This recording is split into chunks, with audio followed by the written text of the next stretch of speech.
దేశంలో అతి తక్కువ రుణభారం ఉన్న రైతులుగా తెలంగాణ రైతులు నిలవటంపై ముఖ్యమంత్రి రేవంత్ రెడ్డి సంతోషం వ్యక్తం చేశారు. రైతే రాజు లక్ష్యంగా రాష్ట్ర ప్రభుత్వం పనిచేస్తుందన్నారు. ప్రభుత్వ ఆధ్వర్యంలో నిర్వహించిన శ్రీ పరాభవ నామ సంవత్సర ఉగాది వేడుకల్లో సీఎం పాల్గొన్నారు. పంచాంగ శ్రవణంలో చెప్పిన విధంగా రాష్ట్రానికి అంతా మంచే జరుగుతుందని సీఎం ఆకాంక్షించారు. హైదరాబాద్ రవీంద్ర భారతిలో ఉగాది వేడుకలు ఘనంగా జరిగాయి. ముఖ్య అతిథిగా సీఎం రేవంత్ రెడ్డి హాజరై జ్యోతి ప్రజ్వలన చేసి వేడుకలను ప్రారంభించారు. అనంతరం నూతన పంచాంగాన్ని సీఎం ఆవిష్కరించారు.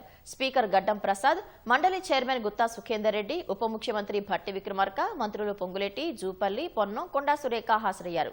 డాక్టర్ బాచంపల్లి సంతోష్ కుమార్ పంచాంగ ప్రవచనం చేశారు.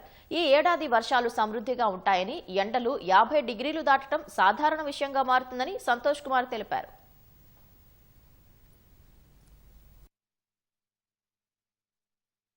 రైతే రాజు లక్ష్యంగా రాష్ట్ర ప్రభుత్వం పనిచేస్తుందని పంచాంగ శ్రవణం అనంతరం ముఖ్యమంత్రి పేర్కొన్నారు.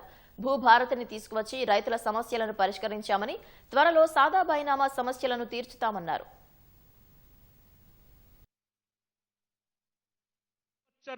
క్షుద్రధాన్యములు ఫలిస్తాయి. ఇంకొక మాట, ఈ సంవత్సరం వర్షాలకు తిరుగులేదు. నైరుతి ఋతుపవనములు బ్రహ్మాండంగా వచ్చేస్తున్నాయి.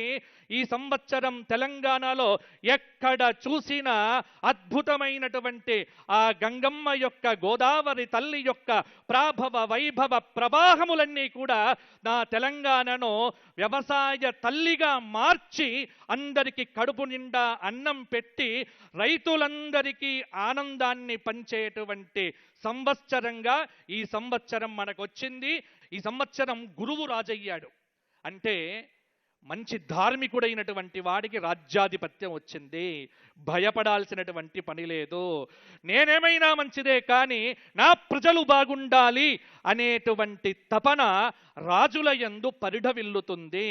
ఎప్పుడైతే ఈ భావన ఉంటుందో పరిపాలన అనేటువంటిది సంక్షేమంగా ముందుకు సాగుతుంది.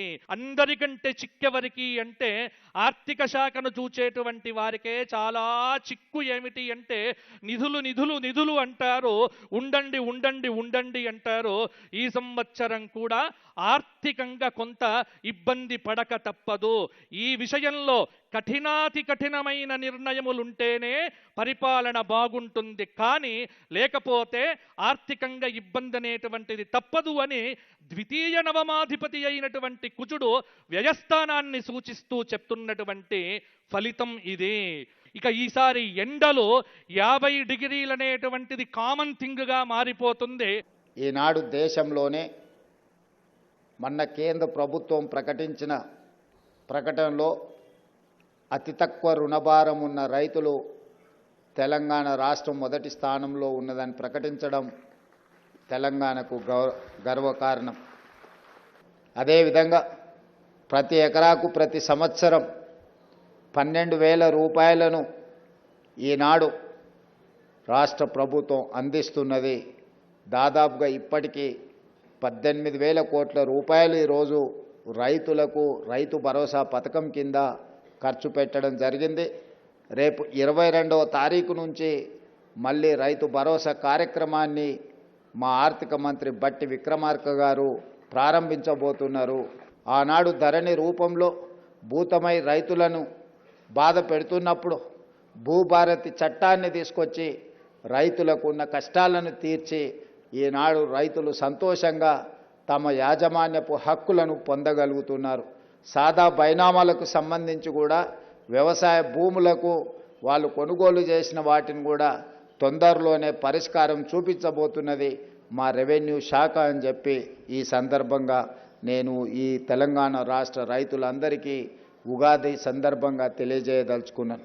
అందుకే రాష్ట్ర ప్రభుత్వం రైతుల కోసం చేస్తున్న ప్రయత్నాల్ని, రైతుల కోసం నిర్మిస్తున్న సాగునీటి ప్రాజెక్టులను, అదేవిధంగా ఈనాడు రైతుల సంక్షేమం కోసం మేము అమలు చేస్తున్న పథకాలన్నీ కూడా దేశంలోనే తెలంగాణ ప్రతిష్ట పెంపొందిస్తుంది.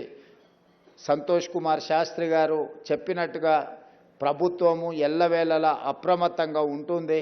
ప్రకృతి వైపరీత్యాలను ఎదుర్కొని ఈ సంవత్సరం మంచి వర్షాలతోని ఎక్కడ తుఫాన్లు కానీ సునామీలు కానీ రాకుండా ఉండాలి అని ఆ భగవంతుడిని ప్రార్థిస్తూ మీ అందరి దగ్గర సెలవు తీసుకుంటున్నాను. ధన్యవాదాలు మిత్రులారా. రవీంద్ర భారతిలో మధ్యాహ్నం 3 గంటలకు కవి సమ్మేళనం ఉంటుంది.